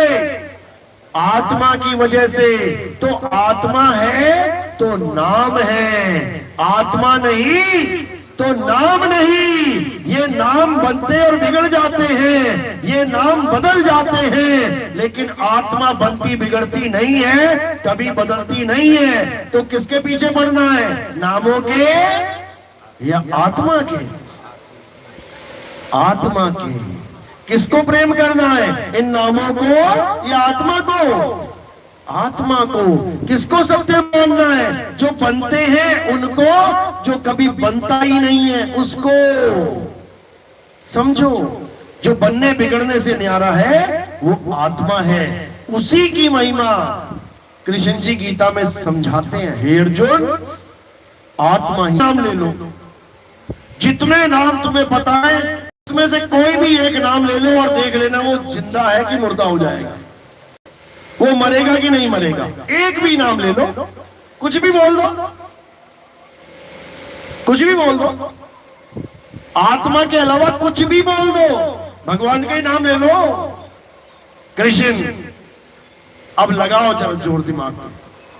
आत्मा और कृष्ण जी, दो चीजें हो गई, आत्मा और कृष्ण जी। अब अगर तीर मारा तो किसके लगेगा? आत्मा के लग जाएगा कि कृष्ण जी के लगा? शरीर का नाश हुआ कि नहीं हुआ? बस समझ जाओ, अमर कौन है? आत्मा। मर कौन गया? कई लोग कहते नहीं मरे नहीं थे। मरे नहीं तो तीर क्यों लगा था भाई? शरीर की मृत्यु होती है। कई लोग कहते हैं राम जी पानी में गए और वहां से उड़ते हुए चले गए अपने लोक में, तो पानी में जाने की क्या जरूरत थी? सीधे ही उड़ जाते अपने लोक के लिए। नहीं समझती दुनिया।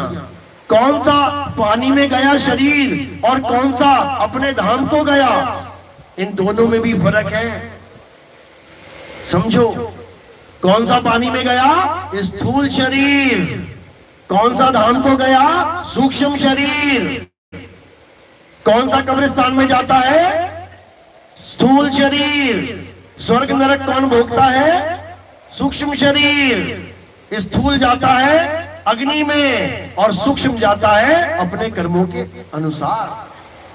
शरीर कोई एक नहीं है, अलग अलग शरीर है, और अलग अलग भी दो नहीं है, 6 शरीर हैं। स्थूल, सूक्ष्म, कारण, महाकारण, कैवल्य, हंस। इन्हीं शरीरों में सारी जनता, देवी देवता, पितर, भैया, भवानी सब उलझे पड़े हैं।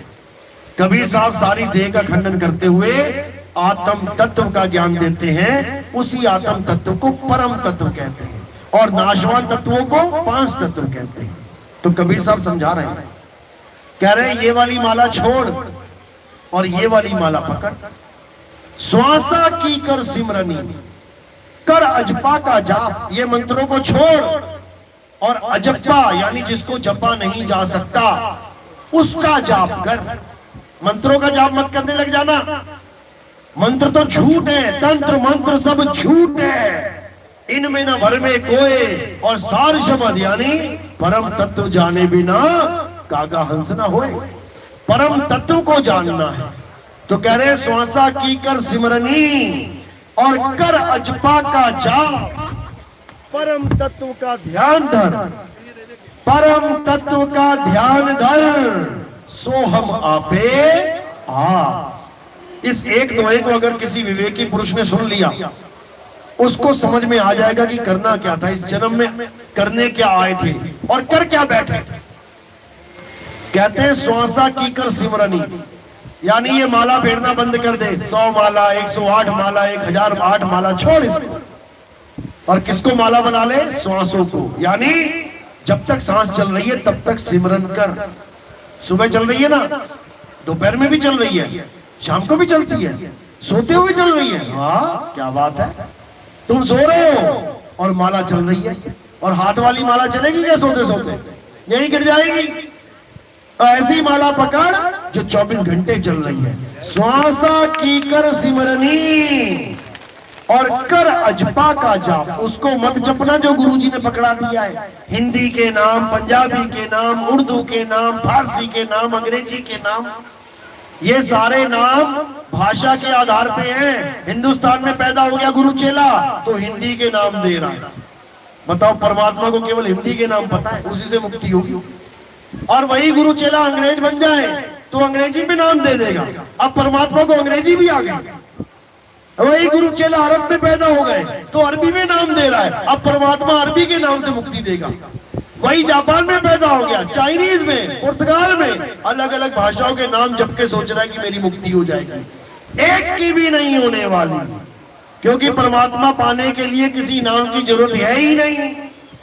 जैसे पानी के अलग अलग भाषा में नाम है तो जिस मर्जी भाषा में जप ले, जपने से पानी मिलेगा ही नहीं, बल्कि जपने से प्यासा ही मर जाएगा। तो क्या कह रहे कबीर साहब, इन नामों को छोड़ कर अजपा का जाप। अजपा का जाप जान गुरु से क्या होता है। अब क्या करना है?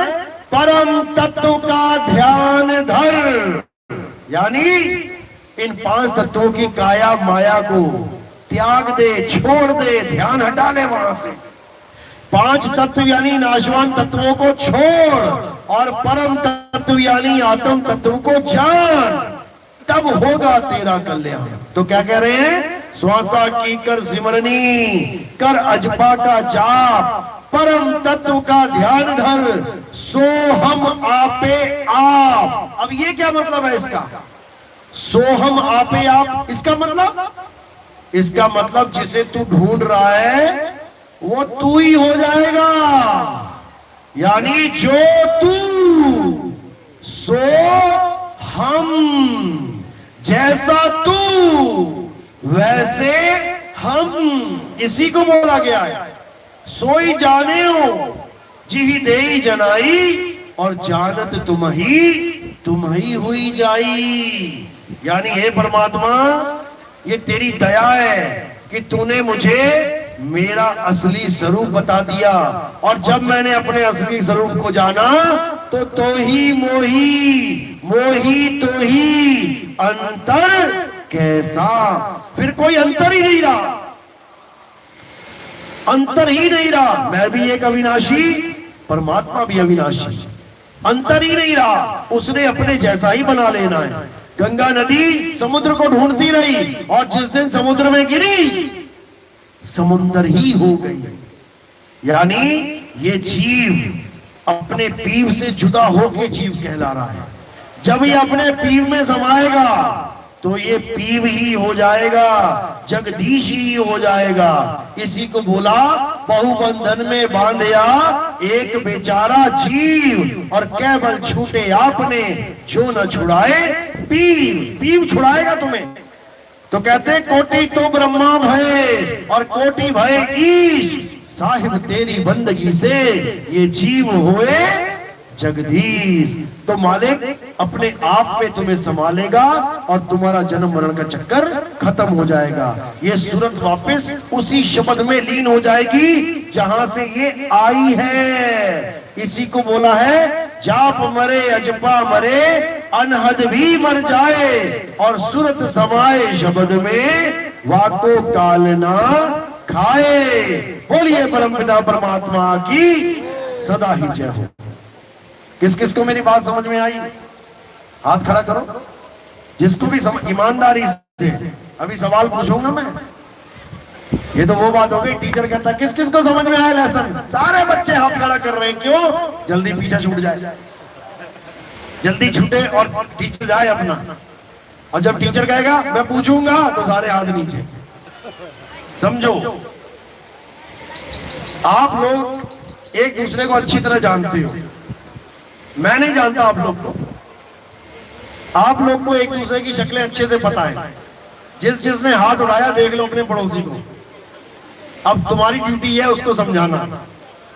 अगर किसी ने यहां हाथ उठाया है यानी कि वो अखंड को, परमात्मा को मानना चाहता है, वो पाखंड को छोड़ना चाहता है, यानी वो हर वस्तु जो खंडित हो जाए उसको छोड़ना है। अब तुमने देखना है, पड़ोसी ने हाथ उठाया था, अब देखे क्या करती है ये। अगर तुम ऐसी कोई पूजा पाठ करती हो जो खंडित हो जाए तो समझ जाना झूठी मूठी उठा दिया था हाथ। और अगर सच में उठाया है तो तुम उस आत्म तत्व को जानो इससे पहले कि मौत आ जाए। हमारे जीवन का मकसद क्या है तुम्हें शायद नहीं पता। तुम्हें लगता है मंदिर जाना मकसद है। अगर मंदिर जाना मकसद होता ना तो तुम्हारे आने से पहले मंदिर ही मंदिर होते हर जगह। क्योंकि भगवान तुम्हारा मकसद पूरा करना चाहता है कि अधूरा छोड़ना चाहता है? भगवान चाहता है कि तुम्हारा मकसद पूरा हो तो पहले से ही मंदिर होते हैं इस दुनिया में। लेकिन एक भी मंदिर नहीं है जो अपने आप बनाओ। किसने बनाए? इंसानों ने बनाए।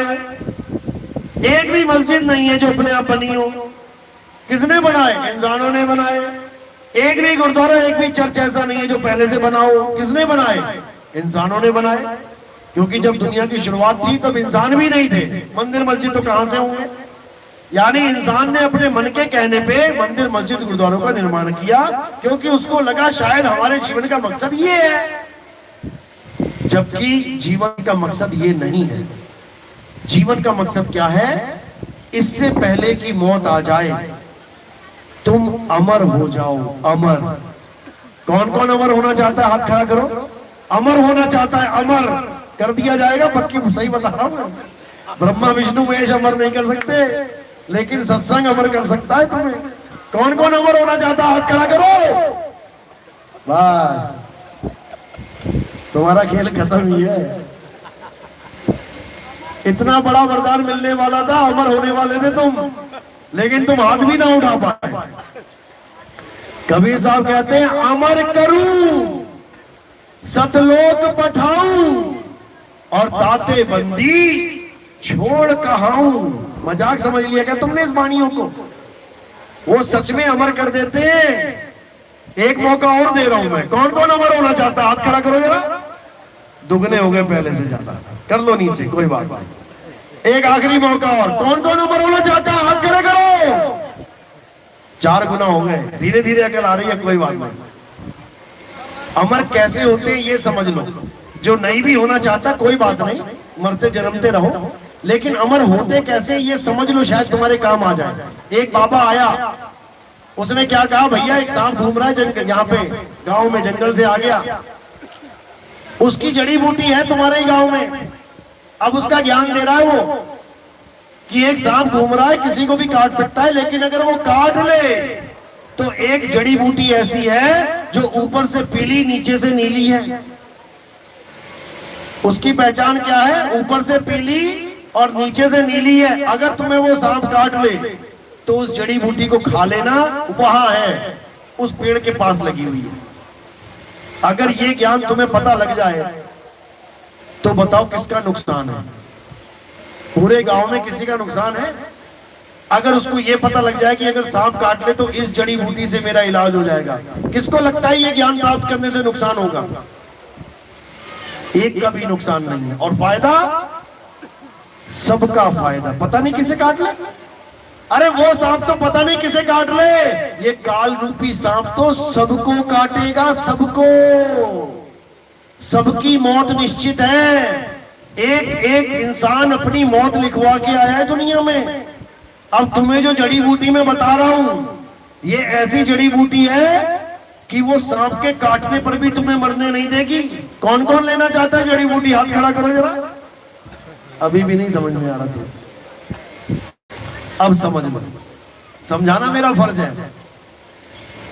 अगर कोई अमृत भी बांटने आया है ना वो भी ये नहीं कहता कि ले ले, जबरदस्ती ले ले। वो क्या कहता है, जैसे दुकानदार होते हैं ना, गलियों में आते हैं भीड़ डालने, आलू ले लो, बैंगन ले लो, और ये नहीं कह रहा आके ले ही ले। अपनी रसोई देख, आलू खत्म है तो ले ले, बैंगन खत्म है तो ले ले। वो ये नहीं कह रहा ले ही ले, वो बता रहा है कि मैं बांट क्या रहा हूं।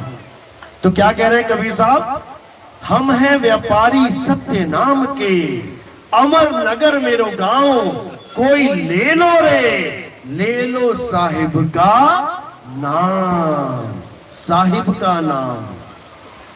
ये देवी देवताओं का नाम नहीं है, साहिब का नाम है, अखंड नाम है। अखंड साहिब का नाम, और सब खंड है, खंड मेर सुमेर, खंड ब्रह्मंड है। तो साहिब का नाम क्या है समझ लो। साहिब का नाम ये नहीं है कि तुम्हें 5 नाम दे दिए, 8 नाम दे दिए, 10 नाम दे दिए, 20 नाम दे दिए और तुम गुरु धारण करके बैठी और जप रही हो 5 नाम 7 नाम। छोड़ इसको, ये साहिब का नाम नहीं है, ये काल भगवान के नाम है, ये 52 अक्षरी नाम है। साहिब का नाम क्या है, साहिब का नाम अनाम है, साहिब का नाम अबोल है, साहिब का नाम अकह है, साहिब का नाम नी अक्षर नाम है, साहिब का नाम निज नाम है। सत्य स्वरूपी नाम साहिब का, सो निज नाम हमारा। हमारा नाम चाहिए हमें, किसी और के नाम नहीं जपने कि 5 नाम जप रहे हो, 8 नाम जप रहे हो, लाख नाम जप रहे हो, करोड़ नाम जप रहे हो। अरे कोटि नाम संसार में, इनसे मुक्ति ना होए, और गुप्त नाम सतपुरुष का, बूझे बिरला कोई। गुप्त नाम सतपुरुष का। सतपुरुष कितने हैं, 1 है, 2 है, 3 है, 4 है, 5 है, 7 है, कितने हैं? परमात्मा एक है, तो उसका नाम कितना होगा, एक ही नाम है। लेकिन वो नाम बोलने, लिखने, पढ़ने और मिटाने में नहीं आता। वो ये नाम नहीं है कि तुमने अभी लिख दिया कागज पर मिटा दिया, ये वो नाम नहीं है, ये अक्षरों वाले नाम नहीं है, ये अक्षरों से परे नहीं अक्षर नाम है। तो साहिब क्या समझा रहे हैं, चाचरी ना भूचरी ना खेचरी अगोचरी, उनमुनी इन 5 की गम नाही। अदर तान तानिए रेचक कुंभक पूरक को ढंग नाही। अरे पड़े गुने वाद करे कबू नाही मानिए। श्वासा का जाप करे झूठ सो बखानिए। अक्षर पार निहि अक्षर भरपूर है, कहे कबीर सत्य कर्मानी। यानी अक्षरों से पार वो नी अक्षर, यानी नामों से पार वो सतनाम, अक्षरों से पार वो आत्म तत्व, उसको जानना है, अक्षरों को नहीं जपना है। समझे? चलो, तो कैसे अमर होंगे, जब अपने आप को शरीर ना समझ के, मैं आदमी हूं, मैं औरत हूं, मैं बच्चा बूढ़ा जवान हूं, अपने आप को शरीर ना समझ के अपने आप को जब तुम आत्मा जान लोगे, तुम क्या हो, आत्मा। तुमने क्या धारण किया है, शरीर। तुमने क्या पकड़ा है, शरीर। अंत में तुम क्या छोड़ दोगे, शरीर। कहते हैं ना पिताजी शरीर छोड़ गए, पकड़ा हुआ था क्या, पकड़ा हुआ था शरीर, छोड़ दिया। ये पकड़ा हुआ शरीर पिताजी ने, देखो कौन गिरेगा, ये पिताजी है ऊपर और ये शरीर पकड़ा हुआ है।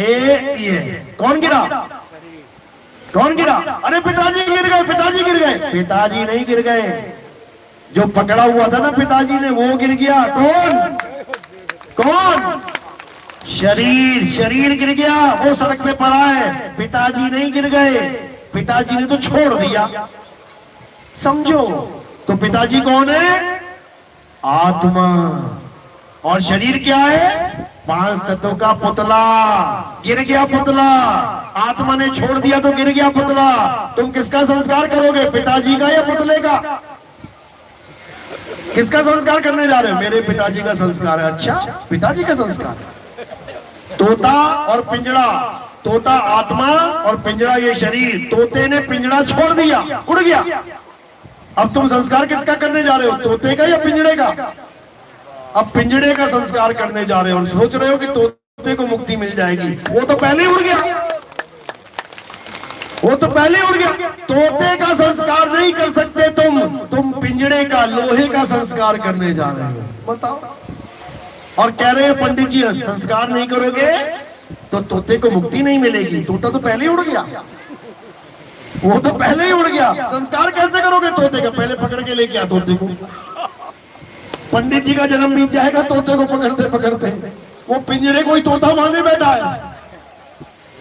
तो तोता अलग है, पिंजड़ा अलग है। संस्कार पिंजड़ों का होता है, अंतिम संस्कार पिंजड़ों का होता है। इसलिए साहिब ने कहा ना मैं इस संस्कार में, अंतिम संस्कार में नहीं हूं मैं, ना मैं जप में, ना मैं तप में, ना किसी में भी चीज में नहीं, ना मंदिर में, ना मस्जिद में, ना काबे कैलाश में, कहीं नहीं। मुझ को कहां ढूंढे रे बंदे, मैं तो तेरे पास में। तो आत्मा कहां है? पास में है। उसी पास में जो आत्मा है, वस्तु है, उसको जब तुम जान लोगे तब तुम्हें समझ में आ जाएगा मैं पिंजड़ा हूं ही नहीं, मैं तो आत्मा हूं। और जैसे तुम्हें आत्मा का ज्ञान हो गया, आत्मा का अनुभव हो गया, तुम जान गए कि मैं आत्मा हूं। अब कब मरोगे? आत्मा कब मर जाती है? 1 साल बाद, 10 साल बाद, 100 साल बाद, 1000 साल बाद, करोड़ साल बाद, अरब साल बाद, खरब साल बाद, नील साल बाद, डॉन साल बाद। जन्म बीत जाएंगे तुम्हारे, जीरो बनाते बनाते बनाते बनाते पूरी धरती पे 0 0 0 कर दोगे ना 1 लगा के, तब भी आत्मा नहीं मरेगी, क्योंकि आत्मा अमर है। तो जिस दिन तुम्हें यह पता लग गया कि तुम आत्मा हो, तुम अमर हो जाओगे। अब तुम्हें मृत्यु नहीं डरा सकती, अब तुम्हें मृत्यु नहीं मार सकती। अब क्या करना है? इस कमरे को छोड़ना है और अपने स्वरूप को प्राप्त कर लेना है। उसी स्वरूप का ज्ञान देने वाले को सतगुरु कहते हैं, और मंत्र जाप देने वाले को गुरुआ कहते हैं। गुरुआ, अरे गुरुआ तो घर घर फिरे, कौड़ी केर 50, अपने रूप की खबर नहीं, और शिष्य करण की आस। यही 5 नाम 7 नाम जो उसको उसके गुरुजी ने पकड़ाए, वही तुम्हें पकड़ाता जा रहा है। ले ले 5 नाम, ले ले 7 नाम, ले ले 20 नाम, और गुरुजी बन के बैठा हुआ है। जबकि गुरु कौन है? जो अपने स्वरूप को जानता है, जो स्वरूप सिद्ध है, वो गुरु है। क्योंकि गुरु का मतलब नाम जाप नहीं होता, गुरु का मतलब ज्ञान होता है। गु कहिए अंधकार और रू कहिए प्रकाश। जो अंधकार रूपी अज्ञान को, यानी तुम एक शरीर हो, इसको खत्म करके रू कहिए प्रकाश, जो तुम्हें आत्मा का प्रकाश करवा दे, जो तुम्हें आत्म ज्ञान दे दे, उसी को गुरु कहते हैं। बोलिए परमपिता परमात्मा की सदा ही जय हो। आगे के सत्संग आप YouTube चैनल कहत कबीर सुनो भाई साधो नितिन दास पे सुन सकते हैं, या आपके घर में मोबाइल है, YouTube चलाते हो, आप नितिन दास के सत्संग जैसे टाइप करोगे, हजारों सत्संग सामने आ जाएंगे। बस सुनते जाना, सुनते जाना, सुनते जाना। शुरू में समझ में नहीं आएंगे, बिल्कुल नहीं आएंगे, लेकिन इसका मतलब ये नहीं कि सुनो ही ना। एक बच्चा स्कूल गया, माँ ने पूछा उसे जब वापस आया, बेटा क्या पढ़ा है स्कूल में? बच्चा बोला पता नहीं माँ, पहला दिन तक कुछ समझ में ही नहीं आया। तो माँ कभी ये नहीं कहेगी चल छोड़ अब क्या जाना है स्कूल, जब समझ में ही नहीं आ रहा। तो माँ क्या कहेगी? बेटा आज पहला दिन है, नहीं समझ में आया, कल जाना, परसों जाना, रोज जाना। धीरे धीरे धीरे हर चीज समझ में आने लग जाएगी, क्योंकि धीरे धीरे रे मना, धीरे सब कुछ होए, और माली सींचे 100 घड़ा, ऋतु आए फल हो। तो इसको धीरे धीरे समझना है और आत्म कल्याण करना है। अब आरती का समय है। आरती हमारे यहाँ कैसे होती है? आरती हमारे यहाँ किसी पत्थर की, किसी खंडित होने वाली वस्तु की नहीं होती, किसी कैलेंडर, किसी फोटो की नहीं होती। हमारे यहाँ आरती किसकी होती है? हमारे यहाँ आत्मा की आरती होती है। अब आत्मा की आरती कैसे करें? आत्मा कहां से पकड़ के लाए? उसकी आरती कैसे करेंगे? मेरे पास आत्मा है? Thank you. इसी आत्मा की आरती होती है। क्यों? क्योंकि हमारे यहाँ संतों को शरीर नहीं माना जाता। संत शरीर नहीं है। शरीर क्या है? 5 तत्व नाशवान, और संत क्या है? आत्मा है। तो साहिब समझा रहे हैं, संत हमारी आत्मा, हम संतन के जीव और संतन हम में रमी रहे, जीव माखन में घी। जैसे मक्खन में घी नहीं दिखाई देता। कभी कहा है किसी ने मक्खन को घी? मक्खन लेने जाते हो तो क्या कहते हो? मक्खन दे देना। मक्खन ही दिखेगा, घी नहीं दिखेगा। इसी प्रकार यहाँ पर तुम्हें मक्खन दिख रहा है, अभी घी नहीं दिख रहा है। लेकिन ये मत समझना कि मक्खन में घी नहीं है, पक्का है। तो उसी आत्मा की यहाँ आरती होगी, बंदी छोड़ की आरती होगी। कैसे करनी है? थोड़े से फूल उठाने हैं, यहाँ फूल मिलेंगे। थोड़े से फूल उठा के मेरे सिर के ऊपर रख देने हैं। जैसे मेरे सिर के ऊपर रखोगे तो ये कहां समर्पित हो गए? काया कहां से शुरू हो रही है? पैर के अंगूठे से कहां तक? सिर की चोटी तक। तो तुमने क्या किया? तुमने पूरी काया को बाईपास कर दिया। तुमने कहीं पर भी फूल नहीं रखे। कहां रखे? काया से परे। तो जब ये काया से परे रखते हैं तो कहां समर्पित हो जाते हैं? ये बंदी छोड़ के चरणों में समर्पित हो जाते हैं, आत्मदेव के चरणों में समर्पित। तो सिर के ऊपर फूल रखने हैं। और कोई प्रचार प्रसार में योगदान करना चाहेगा, क्योंकि हमारे जीवन का उद्देश्य क्या है? संतों का उद्देश्य क्या होता है जीवन का? मंदिर मस्जिद गुरुद्वारे बनाना या बड़े बड़े आश्रम बनाना? संतों के जीवन का उद्देश्य होता है ज्ञान प्रचार करना। बाबा नानक श्रीलंका से लेके मक्का मदीना तक गए पैदल। क्यों गए? क्या उनके जाने से पहले अल्लाह अल्लाह वाहिगुरु वाहिगुरु नहीं हो रहा था क्या? राम राम नहीं हो रहा था? हो रहा था। लेकिन वो सतनाम बताने के लिए गए। और क्या बोलते जाते थे? सतनाम वाहिगुरु, सतनाम वाहिगुरु। यानी सबको सतनाम का भेद बताने के लिए जा रहे थे वो। पूरा जीवन वो चलते ही रहे, समझो। तो संतों का मेन उद्देश्य क्या होता है? प्रचार प्रसार करना। हमारे जीवन का क्या उद्देश्य है? प्रचार प्रसार करना। वो युग कुछ और थे समय, आज कुछ और समय है। आज प्रचार प्रसार करने के लिए क्या चाहिए? माया चाहिए। टीवी में हमारा प्रचार आता है, लाखों रुपए देना पड़ता है उसके लिए।